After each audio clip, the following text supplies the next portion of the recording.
Welcome back to the second half of NewsBreak Live. September is National Emergency Preparedness Month, and it's a reminder that we need to be prepared when emergency strikes. Tonight with me is Riccardi from Providence Little Company of Mary Medical Center. Thank you so much for joining me tonight. Thank you for having me. This is a true treat. And I know you work with medical centers, specifically Providence, here and in San Pedro. And emergency preparedness, starts at home. Tell me what that means. To have a plan, to create a kit, to be prepared at home, to be able to respond to disasters that may come, whether it be an earthquake or household fires, we need to be prepared and to have a plan and be able to communicate with our families and the community at large. So what is September all about when it comes to National Preparedness Month? Every second matters when it has to do with emergency. With any type of training, the more you can practice, the better off you are. And during the month of September, the idea is to focus on the preparedness process. How do we get our homes in order? How do we get our families ready? That is the purpose behind this, to bring attention to being prepared. What are some simple steps people can start out with? Just even storing water or creating a kit that they can keep in their car or at their home.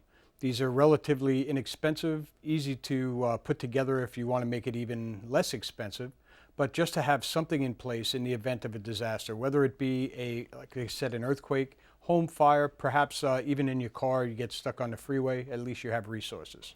Talk to me about the water that you mentioned earlier when we were having that conversation, when you stopped by with the kit that we're actually showing right now to viewers, and how many gallons people should have at their home, what should they have under their bed? With water, we should prepare to have 1 gallon of water per day per person within our home. And of course, if you have pets, you're going to need a little extra water. And you should be prepared for 4 to 7 days. So that could be quite a bit of water, extra water stored in your home. The reason to have things under your bed, or even just to have extra food, but the things under your bed should be some closed-toed shoes. If there was an earthquake, windows break, glass breaks, pictures fall off the walls, you're going to be walking on glass. It would be nice to be able to slip on a pair of shoes to be able to walk through your home if that was necessary. Okay. And what about at your work? What should you have in your car when you're, in between commutes, maybe if an emergency strikes? The best place to have a kit would be in your car. And in that kit should have some water, some food, flashlights, glow sticks, tools, resources, a blanket perhaps, even some spare clothing or a pair of old tennis shoes. So if you have to walk, you have some shoes to be able to walk in. You should have something that you can walk miles in if you needed to. But the kit, if it's in your car, is usually where you are, and that's the purpose of keeping one in your car. It's usually close at hand. And you mentioned glow sticks. Talk to me about lights. What lights can people buy for emergencies? There are, I've mentioned, glow sticks. Glow sticks will always illuminate. Even after they've expired, they just won't last for 12 hours that it may say on the label, but you'll at least have access to light without having to change batteries. Another type of emergency lighting that I choose to use in my home are these power out lights that plug into your outlet. Don't do anything during the course of the day or any other day, but as soon as the power goes out, they light up.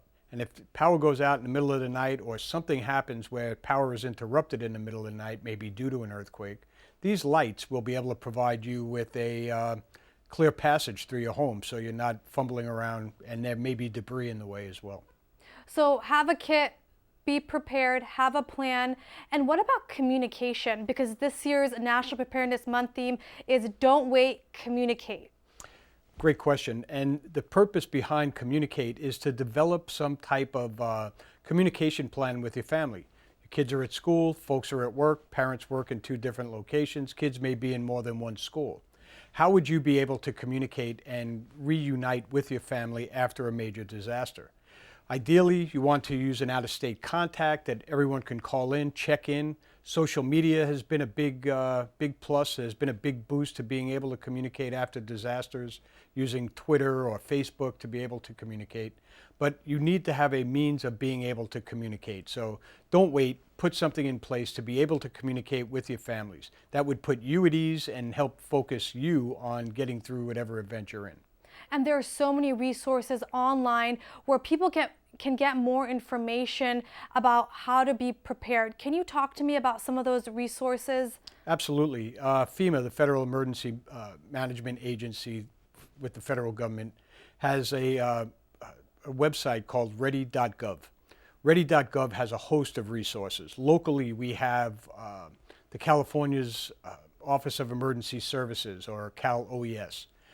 The city of Torrance has a wonderful site for emergency preparedness. As a matter of fact, the city of Torrance also has Torrance Alerts, where we can communicate with families, with residents of the city and residents throughout the community to alert them to events taking place within our city. But those resources are a key component to putting things in place beforehand. And right now on the screen, we were just showing the Stay Well Red Cross website. That's something that was so interesting when you talked to me about it. The Red Cross has incredible tools available. They've done quite a bit of work to ensure that families, communities are resilient. They have the tools they need to be able to sustain themselves after a disaster, or to bring the resources to them to do so. The goal, from my perspective as a hospital, we prepare our hospitals to be able to provide medical care to our community in a time of need. Basic needs can be handled by the homes and in our community. My hope is that the families surrounding our city, or within our city, are able to be prepared to sustain themselves for 4 to 7 days for food, water, basic needs. The hospital is not necessarily, although we are in a place to be able to provide that, we need to be able to be in a position to provide medical care to those that are in need of medical care, and use those resources wisely. And if you're prepared at home, God forbid if an emergency does strike and you are prepared, that means less people will come to the hospital, which helps your situation and all the employees at the hospital and medical centers. Absolutely. We've put in a plan in place called 15 minutes till 50 patients to be able to respond to a mass casualty incident event in our community, within the city, or even within our own facility. To be able to respond immediately, to be able to treat a minimum of 50 patients within that 15-minute period, to be set up to prepare. But we're usually set up for a little bit more than that, usually closer to 150 patients. And in doing so, it puts us in a place of preparedness, just like the homes. If we are prepared, we can thrive through events that may come our way. And what are some statistics that you may have that show that being prepared is beneficial? Just businesses alone. FEMA shows that 40% of all businesses that close due to a disaster don't reopen their doors after the disaster. They don't have the sustainability to thrive to be able to endure such a thing.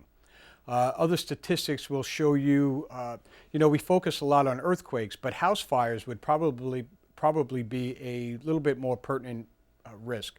There are 500,000 house fires that take place every year in the United States, resulting in about 8,300 deaths a year. We need to put tools in place to be able to prepare our families to how to respond within our own home. Children are a little bit better prepared at school than they are at home, and we need to fix that. We need to change that mentality. And speaking of fires, luckily in California we have great weather, but what are some other emergencies that we should be prepared for besides fires at home? Well, of course, earthquakes. Earthquakes are probably our biggest risk. But right now we're in the middle of a heat wave that can cause some serious duress to our older population, pets, children, that may not have the cooling system mechanisms within ourselves to be able to endure such things. So we need to put certain tools in place to be able to endure this, whether it be understanding where there are cooling stations, but again, fires, earthquakes, things such as this nature. Floods are a big, this could happen in anyone's home, cause a lot of damage, cause you to have to leave your home. And where would you go? Where do you go? Do you have evacuation routes? There are so many different things to put into place, at least to have a plan in place to be able to think through these things when you're not under duress. And for viewers watching right now, we have with us tonight Chris Riccardi from Providence Medical Center, who also serves not only Torrance but also San Pedro, So what is your background in emergency preparedness for viewers who are just tuning in? I am the emergency management the Emergency Preparedness Manager for these facilities. I have been involved with emergency preparedness since about 2005 and a little bit beyond that as well. But I came to this field at working as an emergency medical technician in the emergency department here at Torrance. One of the things that we had identified was the need to put some tool in place to be able to respond, to prepare our hospitals as we prepare at home. But I also work with the County of Los Angeles. I work on the Emergency Management Advisory Committee within our disaster coalition, and I am also working on the statewide exercise that will be taking place on November 17th of this year. And you just earlier spoke about the plan and how people can get prepared, but what are the key points if people are watching today that they can walk away with? Just take that first step. Begin to store water. Purchase extra canned goods when you go shopping. This doesn't have to break the bank. Just take those steps. The first step will be the toughest one. But once you make that step, you are starting on a path to preparedness. Store some water in a safe location. Understand where to find water in your home. If you have water heaters, not the tankless ones, unfortunately, you've eliminated a whole lot of water in your home for backup. But if you could strap your water heater to the wall to keep the tank from falling, it'll provide you with 25 to 50 gallons of water in the event of a disaster. Or strapping your TV to the wall, mounting it to the wall so it won't fall over during an earthquake and cause you harm or somebody in your family. Those are easy ones. Okay, and tell me a little bit more about the resources. I know you mentioned Torrance Alerts, FEMA, ready.gov, but if people want to maybe make their own kit and don't really want to rely on these resources, are there any others that people can go to for more information? Absolutely. As you mentioned earlier, the Red Cross has a host of kits that you could purchase with a minimal amount of work, just a cost a couple of extra dollars. But you can also build a kit for relatively inexpensive. There are local stores. Walmart has disaster kits that are relatively inexpensive. Major Surplus in Gardena has a host of supplies that would be able to prepare a home. You just have to, again, get your list. You can get your list from ready.gov or the Red Cross and start buying items off of that list or putting things in place. And again, thank you so much for all this great information. I really hope the viewers watching tonight will walk away being a little bit more prepared and staying prepared for any time an emergency strikes. I really appreciate the opportunity to be able to share this information, and hopefully in doing so, we at least get our community a little bit better prepared and hopefully to be that much more resilient if in the event that disaster does strike. But thank you again for this opportunity. Thank you so much. And Mr. Riccardi did mention a few resources that are a great place to start. You can sign up for Torrance Alerts by going to torranceca.gov/Torrance Alerts. And there are some other great websites, which I just mentioned, redcross.org, ready.gov, caloes.ca.gov. And I hope you guys check those out.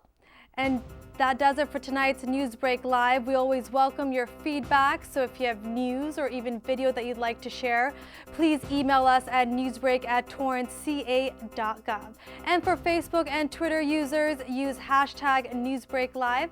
We'll see you next time. Have a great night.